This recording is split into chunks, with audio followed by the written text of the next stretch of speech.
నమస్తే, welcome to 3T TV news. Wanaparthy జిల్లా కేంద్రానికి 5 కిలోమీటర్ల దూరంలో ఉన్నటువంటి తిరుమలయ్య గుట్ట మీదకి శ్రీ వెంకటేశ్వర స్వామి దర్శనానికి రావడం జరిగింది. ఇక్కడ భారతీయ జనతా పార్టీ వనపర్తి టౌన్ అధ్యక్షుడు బచ్చు రాము నాయకత్వంలో ఇక్కడ రావడం జరిగింది. ఇక్కడ వచ్చిన వారి ఆశయం కోసం గతంలో వనపర్తి జిల్లా కలెక్టర్ ను వారు గతంలో కలిశారు.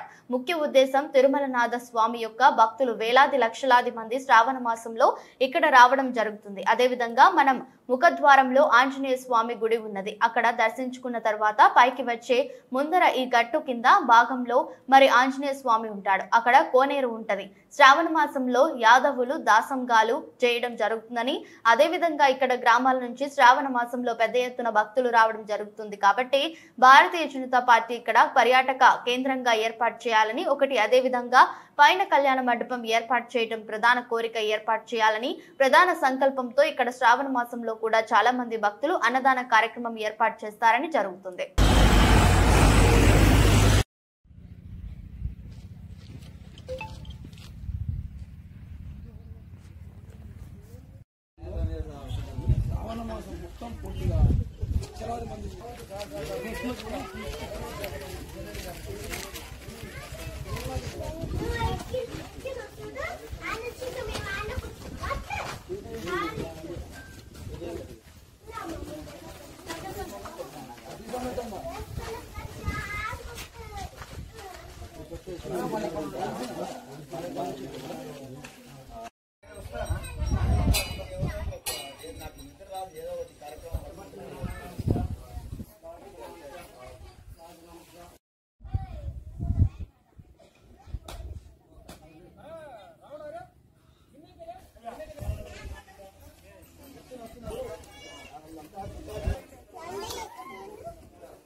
బాగున్నామా? బాగుంటా మీరు?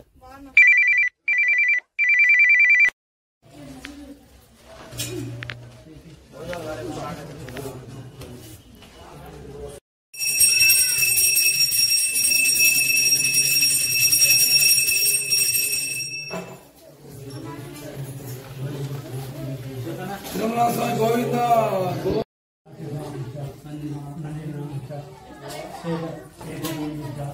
అన్నా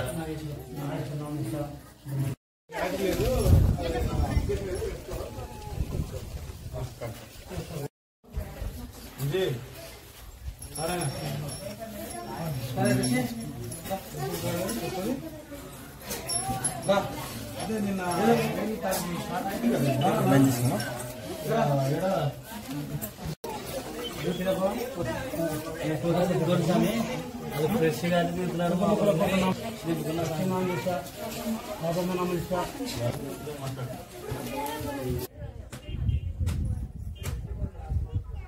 వెంకటేశ్వర రెడ్డి వస్తే అదే పంచాయతీ అంతా ఆడే ఎవ్వడం లేదంట వేస్తుంటాం.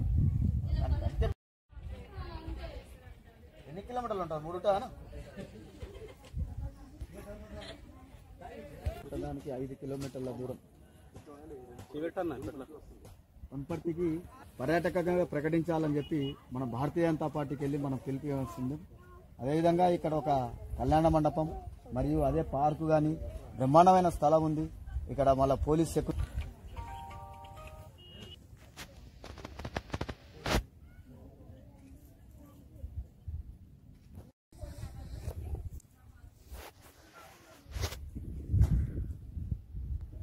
చిన్నప్పుడు ఈ గుట్టల్లో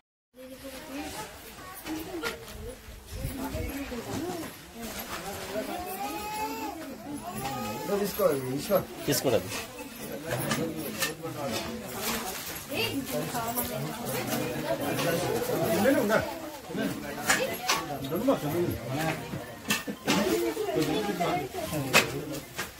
అయిపోయింది.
కాలినడకన లేకున్నా చెట్ల గుట్టలలో ఎంబడొచ్చి ఇక్కడ దర్శనం చేసుకుని వారి యొక్క కోరికలు ఆ భగవంతుడు నెరవేరుస్తారని చెప్పి ఇటు చుట్టుపక్కల ఉన్న వనపర్తి జిల్లా మామనార్ జిల్లాలో ఉన్న ప్రతి ఒక్కరికి తెలుసు అన్నమాట. ఈ యొక్క వెంకటేశ్వర స్వామిని దర్శించుకుంటే వారి యొక్క కోరికలు గాని వారి యొక్క ఆశయాలు గాని వారి యొక్క మనోధైర్యం గాని కోల్పోకుండా ఈ యొక్క దర్శనం చేసుకుంటుంటారు. మరి ప్రతి శ్రావణమాసం ఇక్కడ వేలాది మంది భక్తులు వస్తుంటారు. ఇక్కడ వనపర్తికి పర్యాటక కేంద్రం అనేది లేదు. అయితే మన యొక్క భారతదేశ చరిత్రలో ఫస్ట్ మనకు తిరుమల స్వామి వెలిసింది కాబట్టి ప్రతి ఒక్కరూ దీన్ని దర్శనం చేసుకుంటే మాత్రం తప్పకుండా వారి యొక్క కోరికలు నెరవేరుతాయని చెప్పి మన ప్రజలు కోరుతున్నారు. మరి అదేవిధంగా ఈ రోజు మనకు ఈ తిరుమల గుట్ట మీద పర్యాటక ప్రకటించాలని చెప్పి గతంలో మనము కలెక్టర్ గారికి వినతి పత్రం ఇచ్చాము. మరి అదేవిధంగా స్థానిక ఎమ్మెల్యే గారికి దృష్టికి తీసుకువెళ్లాము. మరి అదేవిధంగా మన యొక్క రాష్ట్ర కిషన్ రెడ్డి అయినా కేంద్ర మంత్రి కిషన్ రెడ్డి అయినా వారి కూడా మనం దృష్టికి తీసుకెళ్తున్నాం అని చెప్పి మనం కోరుతున్నాము. అదేవిధంగా ఈ యొక్క పర్యాటక కేంద్రం ప్రకటించినాక ధూపదీప నైవేద్యం కొరకు మన ఇక్కడ టెంపుల్ నుంచి వారు ప్రత్యేకంగా చొరవ తీసుకుని అయ్యగారును నిరంతరం రానికి ఒక అయ్యగారిని ఏర్పాటు చేసి ప్రభుత్వంకి వెళ్లి వారికి జీతభత్యాలు ఇవ్వాలని చెప్పి ఒక భారతీయ జనతా పార్టీకి తెలిపి కోరుతున్నాము. మరి అదేవిధంగా ఇక్కడ ఒక కళ్యాణ మండపం కట్టి ఒక పార్కు కట్టి అదేవిధంగా మనకి ఇక్కడ నుంచి ఇక్కడ ఒక స్థానికంగా ఒక కాలేజీ గాని ఒక ఏదో రకంగా ఇక్కడ ప్రజలు నిరంతరం రానికే ఒక పర్యాటక కేంద్రంగా ప్రకటించాలని చెప్పి మన యొక్క స్థానిక ఎమ్మెల్యే గారి దృష్టికి మనం తీసుకెళ్లాం. మరి అదేవిధంగా జూపల్లి కృష్ణారావు గారు ఇప్పుడు ఇక్కడ కేంద్ర మంత్రి ఉన్నారు కాబట్టి వారి కూడా పర్యాటక శాఖ మంత్రి కాబట్టి మనం వారి దృష్టికి తీసుకువెళ్తామని చెప్పి మేము భారతీయ జనతా పార్టీ కోరుతున్నాం. అదేవిధంగా ఇక్కడ ప్రతిరోజు ప్రతి నిత్యం మనకి యొక్క సెక్యూరిటీ వాళ్ళు ఉండాలని చెప్పి కూడా మేము మా భారతీయ జనతా పార్టీకి వెళ్ళి కోరుతున్నాం.